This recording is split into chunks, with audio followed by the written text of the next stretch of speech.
Hi everyone, today I want to continue to introduce how to design under static loading. Last time we introduced two different models, um, the maximum strength and the maximum shear stress model and also the maximum strength energy model. Today I'm introducing you another model which is the maximum distortion energy model. So before we go through that, let's get back to what we had earlier. This is the maximum shear stress model where we have six equations right here. And those six equations will form the hexagonal shape, the dashed line right here, which is the most conservative model we have. And based on what we introduced last time, we have maximum strain energy model, and it looks like this, where we are focusing on two principal stresses, SA and SB. But we have Poisson ratio right here, and the shape of this looks like an ellipse, a tilted ellipse on this figure, and as you can see, the design space of the ellipse is greater than the hexagon. So it's a design model with a larger risk. Okay. Today we are talking about a model in between. It's called the maximum distortion energy model. In order to understand this, we need to talk about what is distortion energy. So this is what we had last time when we have a material where we have stress along three directions and it's being stretched a little bit. So the idea of distortion is a kind of deformation that doesn't cause change of volume. We call that distortion. It's like a piece of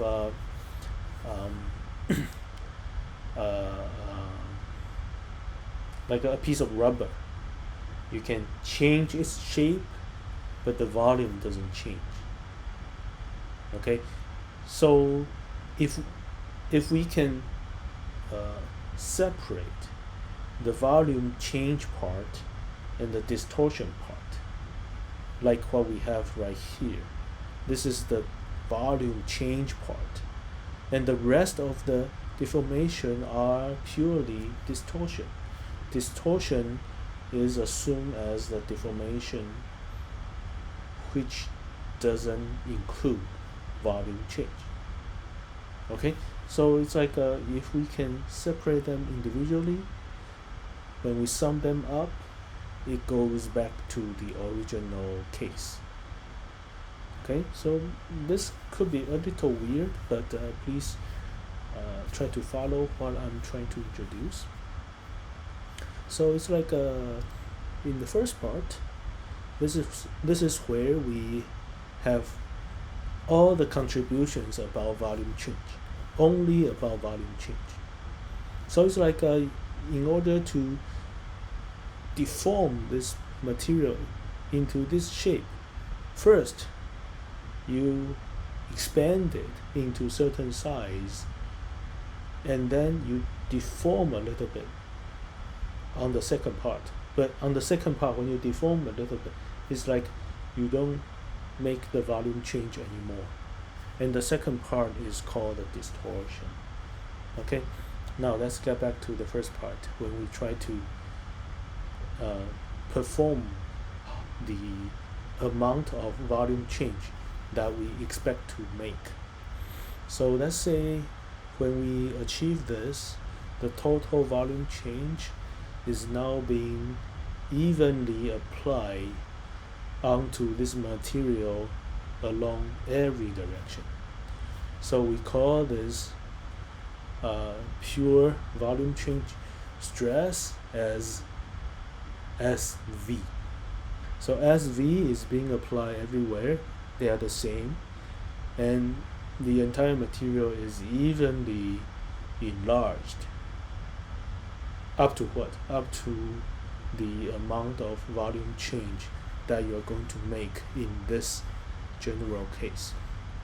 Okay, and since when we do this, we are applying this stress for volume change everywhere, so the deformation will be the same. Actually, no, not exactly the same, but the stress is the same. Stress the same. Okay. So we call uh, we call the strain energy like a UV for this part. It's called the strain energy per unit volume for this pure volume change. Okay.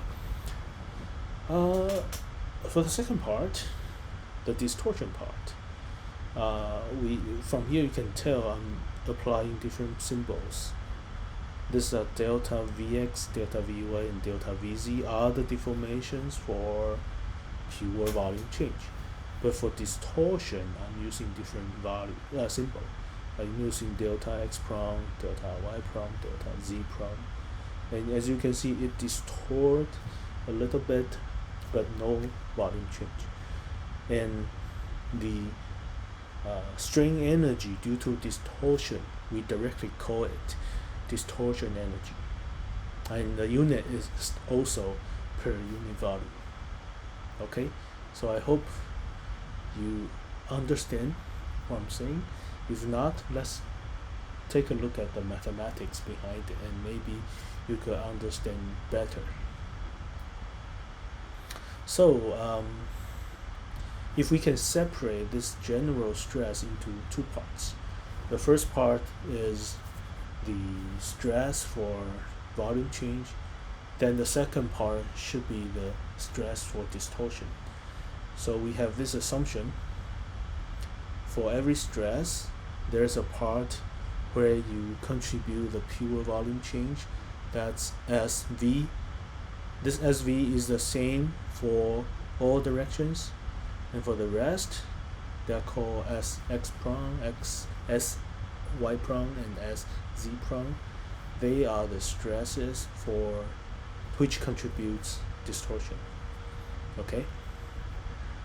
If the original stress follows the Hooke's law, then this is a linear equation. The stress for distribution must follow Hooke's law as well. That's why for the Hooke's law, we can also formulate this, where we see the strain right here. They are the strain for distortion. Okay, so that's why we have a prong right there. Okay. But you need to remember, since in distortion there's no volume change, so when one side of the material enlarge a little bit, the other side may shrink a little bit, and we assume the total deformation, strain x prong plus strain y prong plus strain z prong equals to 0. We assume this is true. So for the distortion part, there's no contribution of volume change. Okay, this is the equation based on the definition of distortion. If that's the case, we can put all these three equations together, we apply them into this, and at the end we see an equation like this. So mu is a constant, is a material property, which is a Poisson's ratio, and we know in reality there's no material that has Poisson ratio of 0.5. Usually it's less than 0.5. So this number cannot be 0. That's why on the right hand side, this part, this should be 0. The sum of the stresses for distortion should be 0. Okay? And then if we sum these equations, the sum of these three becomes 0, That's why we can have this equation. The left hand side, the sum of the left hand side equals the sum of the right hand side, which is 3SV. It turns out we can calculate SV, which is 1/3 of the sum of Sx, Sy, and Sz, like the average number of the stresses on each direction. Okay? If that's the case, let's see what's gonna happen. We are going to plug back to the first three equations. We know SV, we plug back, then we replace SV. We no longer have SV in all these equations. So that's why we have these. This is SV, SV, and SV. And we can reorganize all these three. It turns out the Sx prime, Sy prime, and Sz prime can be calculated. Those are the stresses for distortion.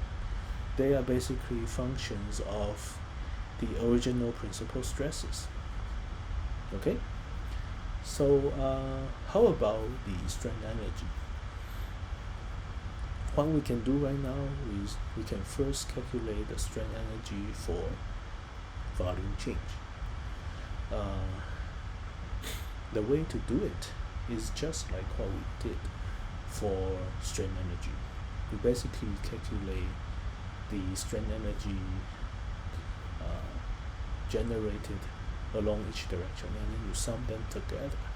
So along one direction, the strain energy basically is 1/2 of stress multiplied strain, because for the volume change part, it's all the same along three directions.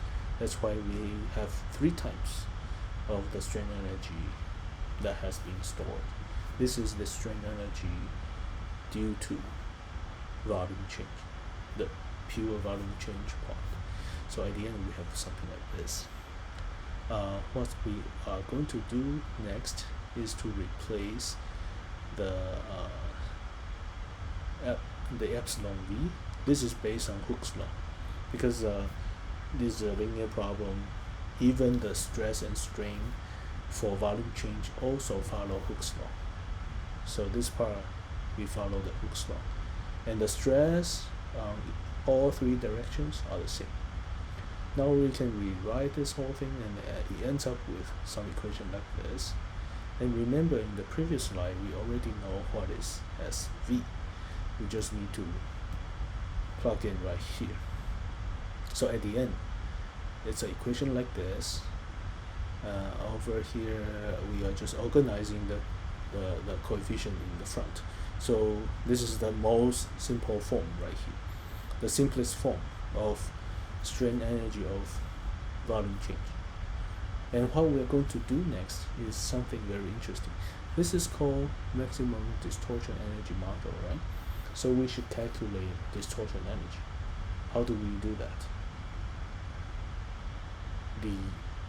There's an assumption. Actually, there's an equation that we talked about at the beginning.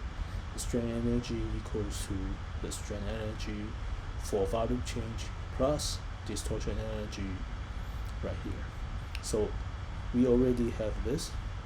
Can we calculate this? We can just use U minus UV, then you can get UD. That's the trick. We use U minus UV, then we can get UD. But how about DU? U is strain energy. We already have that in the last presentation. So we just take it from the last lecture.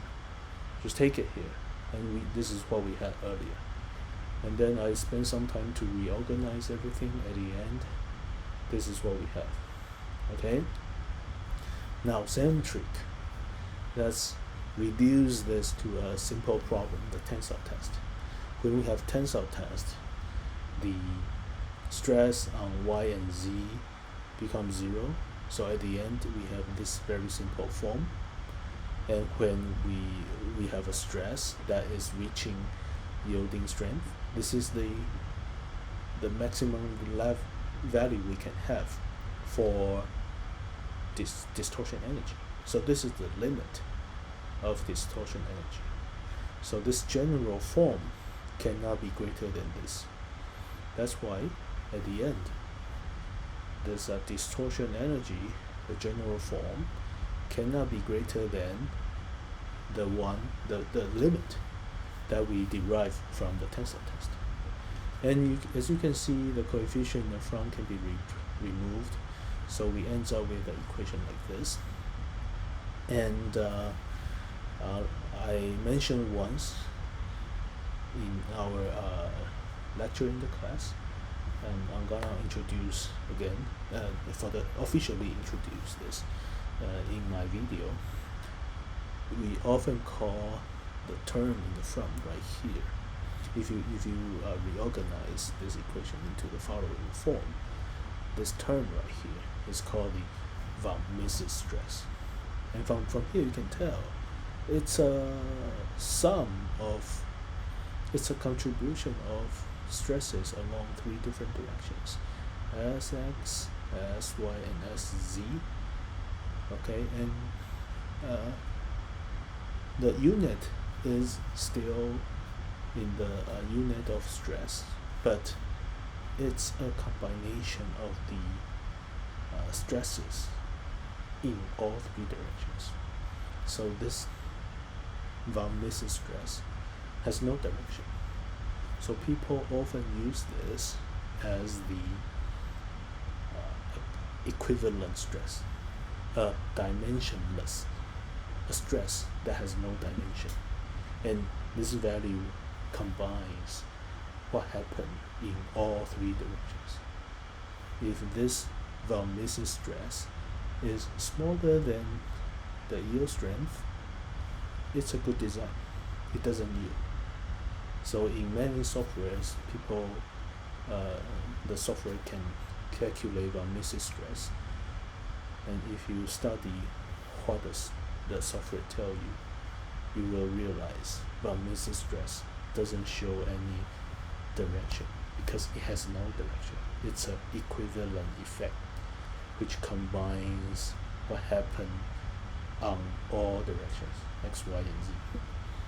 Okay, very good. Now, if we reduce this maximum distortion energy model into a 2D problem, the plane stress problem, we end up with an equation like this.